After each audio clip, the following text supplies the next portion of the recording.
In mathematics, an interval is a set of real numbers with the property that any number that lies between two numbers in the set is also included in the set. For example, the set of all numbers x satisfying 0 x1 is an interval which contains 0 and 1, as well as all numbers between them. Other examples of intervals are the set of all real numbers, the set of all negative real numbers, and the empty set. Real intervals play an important role in the theory of integration, because they are the simplest sets whose size, or measure, or length, is easy to define. The concept of measure can then be extended to more complicated sets of real numbers, leading to the Borel measure and eventually to the Lebesgue measure. Intervals are central to interval arithmetic, a general numerical computing technique that automatically provides guaranteed enclosures for arbitrary formulas. Even in the presence of uncertainties, mathematical approximations, and arithmetic round-off,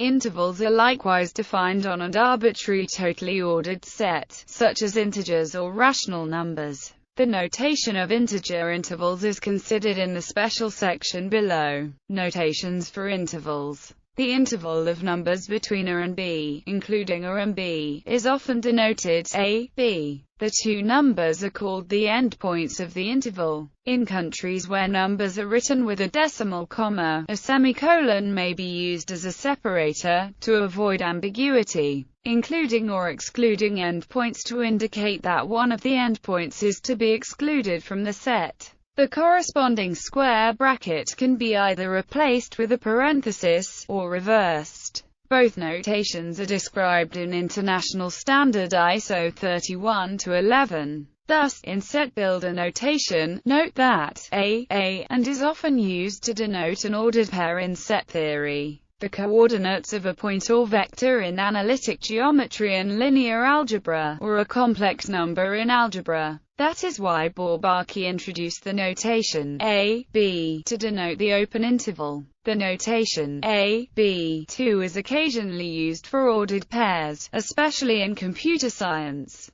Some authors use a, b to denote the complement of the interval, namely, the set of all real numbers that are either less than or equal to a, or greater than or equal to b. Infinite endpoints. In both styles of notation, one may use an infinite endpoint to indicate that there is no bound in that direction. Specifically, one may use a equals minus infinity or b equals plus infinity. For example, is the set of positive real numbers also written plus, and is the set of real numbers? The extended real number line includes minus infinity and plus infinity as elements. The notations minus infinity b, a, plus infinity, and or a, b are rarely used for integer intervals. Terminology. An open interval does not include its endpoints, and is indicated with parentheses. For example, means greater than 0 and less than 1. A closed interval includes its endpoints, and is denoted with square brackets.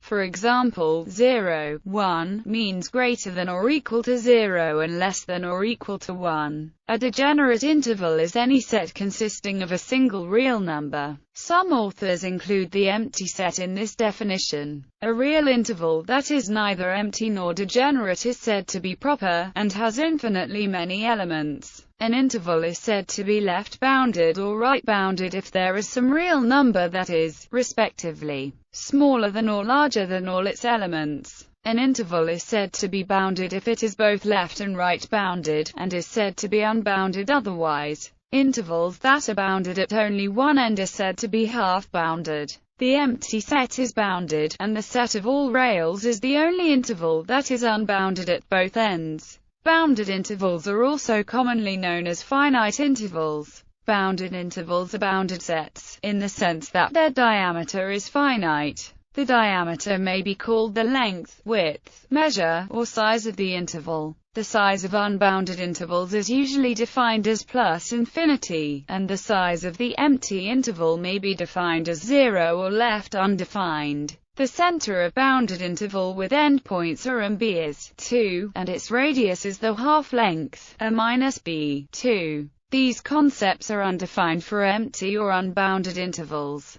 An interval is said to be left open if and only if it has no minimum, right open if it has no maximum, and open if it has both properties. The interval 0, 1 equals x, 0 x less than 1, for example, is left closed and right open. The empty set and the set of all rails are open intervals, while the set of non-negative rails, for example, is a right open but not left open interval. The open intervals coincide with the open sets of the real line in its standard topology. An interval is said to be left closed if it has a minimum element, right closed if it has a maximum, and simply closed if it has both. These definitions are usually extended to include the empty set and to the unbounded intervals, so that the closed intervals coincide with closed sets in that topology. The interior of an interval I is the largest open interval that is contained in I. It is also the set of points in I which are not endpoints of I. The closure of I is the smallest closed interval that contains I, which is also the set I augmented with its finite endpoints. For any set X of real numbers,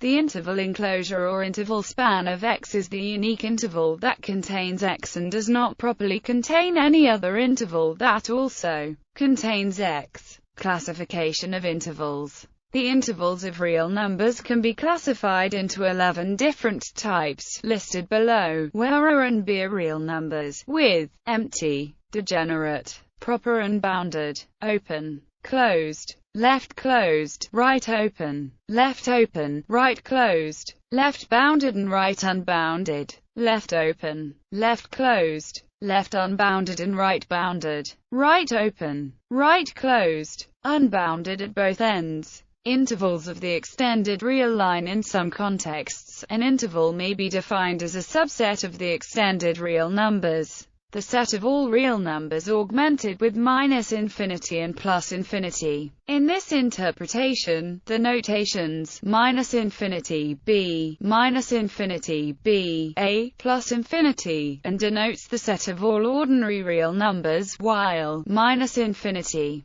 +infinity, denotes the extended reals. This choice affects some of the above definitions and terminology. For instance, the interval equals is closed in the realm of ordinary reals, but not in the realm of the extended reals. Properties of intervals. The intervals are precisely the connected subsets if. It follows that the image of an interval by any continuous function is also an interval. This is one formulation of the intermediate value theorem. The intervals are also the convex subsets if. The interval enclosure of a subset is also the convex hull of. The intersection of any collection of intervals is always an interval. The union of two intervals is an interval if and only if they have a non-empty intersection or an open endpoint of one interval is a closed endpoint of the other. If is viewed as a metric space, its open balls are the open bounded sets, and its closed balls are the closed bounded sets. C plus R, C minus R. Any element X of an interval I defines a partition of I into three disjoint intervals I1, I2, I3, respectively. The elements of I that are less than X, the singleton, and the elements that are greater than X.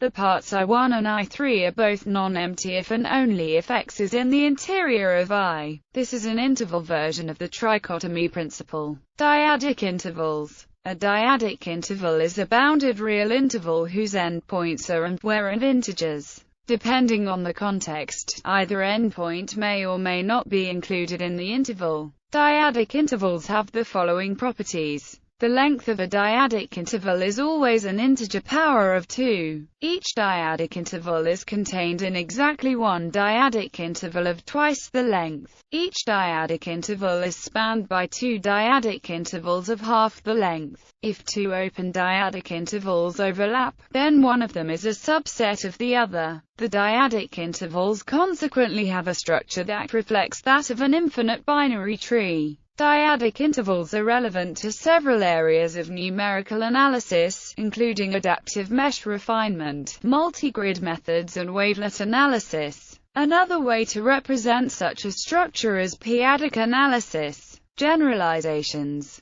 multi-dimensional intervals in many contexts. An dimensional interval is defined as a subset of, that is, the Cartesian product of intervals, one on each coordinate axis. 4. This generally defines a rectangle whose sides are parallel to the coordinate axes. 4. It defines an axis-aligned rectangular box. A facet of such an interval is the result of replacing any non-degenerate interval factor by a degenerate interval consisting of a finite endpoint of the faces of comprise itself and all faces of its facets. The corners of are the faces that consist of a single point of complex intervals. Intervals of complex numbers can be defined as regions of the complex plane, either rectangular or circular. Topological algebra. Intervals can be associated with points of the plane, and hence regions of intervals can be associated with regions of the plane. Generally, an interval in mathematics corresponds to an ordered pair taken from the direct product R times R of real numbers with itself.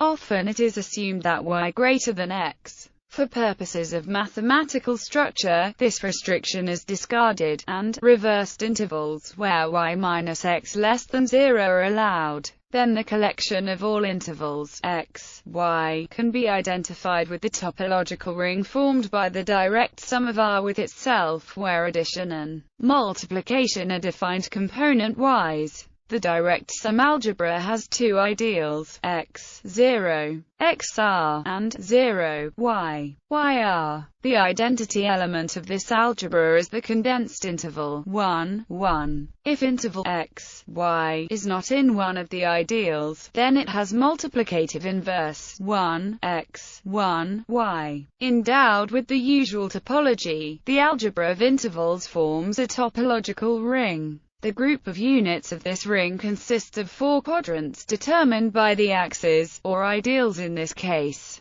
The identity component of this group is quadrant I. Every interval can be considered a symmetric interval around its midpoint. In a reconfiguration published in 1956 by M. Almost, the axis of balanced intervals, x minus x, is used along with the axis of intervals, x, x, that reduce to a point. Instead of the direct sum, the ring of intervals has been identified with the split complex number plane by M. Warmus and D. H. Lamer through the identification Z equals 2 plus J, 2. This linear mapping of the plane, which amounts of a ring isomorphism, provides the plane with a multiplicative structure having some analogies to ordinary complex arithmetic, such as polar decomposition.